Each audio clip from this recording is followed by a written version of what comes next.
Picture this. You just got a promotion, or maybe someone praised your presentation, or you were recognized for a project. But instead of feeling proud, you're thinking, they're going to figure out I have no idea what I'm doing.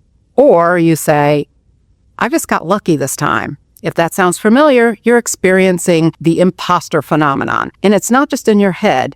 It's rewiring your brain in ways that can undermine your resilience and mental strength. I'm Dr. Tracey Marks, a psychiatrist, and I make mental health education videos to help you strengthen your mind, fortify your brain, and build resilience. In this video, I'll explain why your brain can sabotage your success with self-doubt and the neuroscience that fuels imposter thoughts and how you can rewire those patterns using practical, evidence-based strategies. So let's start with a clear definition. The imposter phenomenon, or syndrome, as some people call it, is the persistent feeling that your success is undeserved despite clear evidence that you're skilled and competent. The operative phrase here is despite clear evidence. If you lack training or skills for something, doubting your ability is reasonable. This problem with imposter syndrome is excessive and unreasonable self-doubt. And it's not the same as everyday self-doubt. We all second-guess ourselves from time to time. The difference here is that imposter feelings are fixed and resistant to reassurance. It's that nagging voice that tells you that your successes are due to luck, timing, or fooling people rather than your actual skills and efforts. Even after repeated successes, you continue to feel like a fraud. And it can show up in many ways. Maybe you thought, I don't really belong here. Or if I make a mistake, it proves that I'm not qualified. Other people are smarter or more capable than I am. Living in this mindset undermines resilience. And resilience is about adapting, learning, and using challenges to grow. But if your brain keeps telling you that your achievements aren't real or you're about to be exposed, you end up stuck in a cycle of anxiety and self-protection rather than growth. So why does this even happen? Why does your brain create this mismatch between your reality and your self-perception? There are 4 key processes in the brain that fuel the imposter phenomenon. First is threat detection gone wrong. The amygdala, your brain's alarm system, normally alerts you to real danger. But in imposter syndrome, your amygdala misinterprets success itself as a threat. You might be standing on a stage giving a talk or sitting in a meeting after a big accomplishment, but instead of feeling safe, your brain activates a threat response. What if they find out I don't deserve this? So in other words, success feels dangerous because the brain interprets the exposure as risk. Second is a breakdown in the self-assessment network. The prefrontal cortex, the rational part of your brain, normally evaluates evidence and integrates feedback. But under imposter conditions, it struggles to process positive information. You might hear praise, but your brain slides in a negative filter of doubt. And at the same time, the default mode network, which generates thoughts about yourself, keeps replaying old scripts. I'm not good enough. They'll find me out. So instead of updating your self-image with accurate data, your brain clings to the distorted narrative. Third is the comparison trap. The human brain is wired for social comparison. It's part of how we learn and survive. But in imposter syndrome, this system is dysregulated. Mirror neurons, which help us understand others' behaviors, can also amplify the sense that other people are more capable. You end up highlighting other people's strengths while selectively focusing on your own weaknesses. And the fourth process is memory bias. The hippocampus, which encodes and retrieves memories, leans toward remembering failures more vividly than your successes. Achievements don't get reinforced, while mistakes get burned in. And that's why you can list your shortcomings instantly and pretty easily, but then go blank when you're asked what you're proud of. So taken together, these processes create a powerful illusion.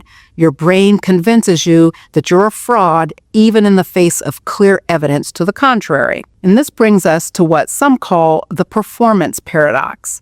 Your working memory has limited capacity, and when imposter syndrome thoughts hijack that space with things like, I'm not good enough, or they're going to find me out, you have fewer mental resources left for the actual task at hand. And the irony is that worrying about competence actually reduces your competence, a performance paradox. And this can become self-fulfilling. Chronic imposter thoughts raise stress hormones like cortisol, which impairs focus and memory. And over time, your anxiety about performance starts to become performance anxiety. Another part of this paradox is what we call achievement deflation. Normally, when you succeed at something, your brain releases dopamine, reinforcing the behavior and giving you a sense of satisfaction. But if your attribution system is distorted, that is, if you explain successes away as luck or timing, the dopamine reward doesn't stick. And that's why you can achieve one milestone after another and still feel empty, like nothing ever happened or like nothing is ever good enough. So how do you rewire these brain circuits?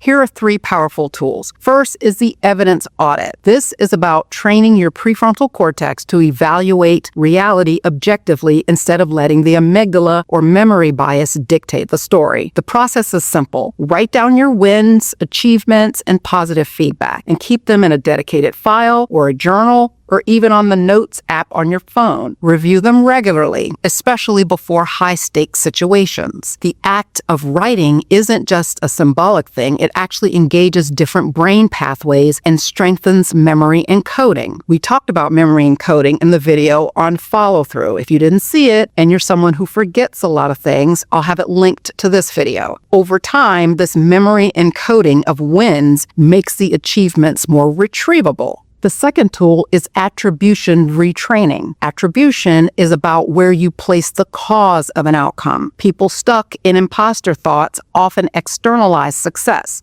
I got lucky, and they internalize failure. I wasn't good enough. Attribution retraining flips that. Here's a practical exercise. After a success, break it down into the factors that you contributed that you can control. Things like preparation, persistence, and problem solving. And acknowledge the external elements too, but make sure that your brain sees your role clearly.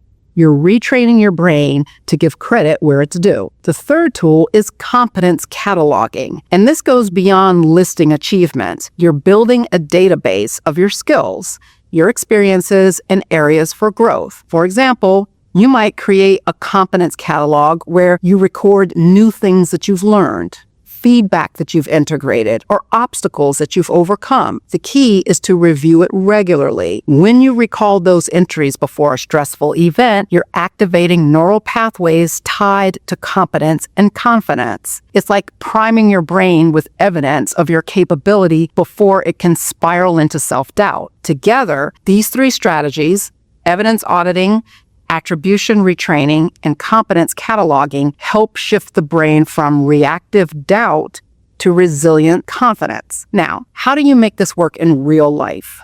Start small. Practice these techniques in lower stakes situations first. If you try to rewire your thought patterns only in high pressure moments, your amygdala will likely take over and win the battle. Focus on consistency over intensity. A few minutes of cataloging or attribution work each day rewires circuits more effectively than doing it once a month in a deep journaling session. Set up environmental cues. For example, keep a sticky note on your desk with a reminder, check your competence log before a meeting. These small cues trigger the habit loop. And track your progress by noticing how you respond to imposter thoughts over time. The goal isn't to eliminate them completely. They still may show up. The real measure of progress is how quickly you can redirect those imposter thoughts. Finally, know when to seek support. If imposter thoughts are constant and lead to burnout, avoidance, or even depression, it's worth exploring them further with a mental health professional. The imposter phenomenon is more than just insecurity. It's a pattern of brain activity that distorts how you see yourself and undermines your resilience. By auditing the evidence, retraining your attributions, and cataloging your competence, you can teach your brain to encode success differently. And here's the big picture. Overcoming imposter thoughts does more than make you feel better in the moment. You can build long-term resilience by changing the way that your brain processes achievement. In our next video, we'll look at another way to shift perception in the brain, this time using psychedelics. I'm back to that.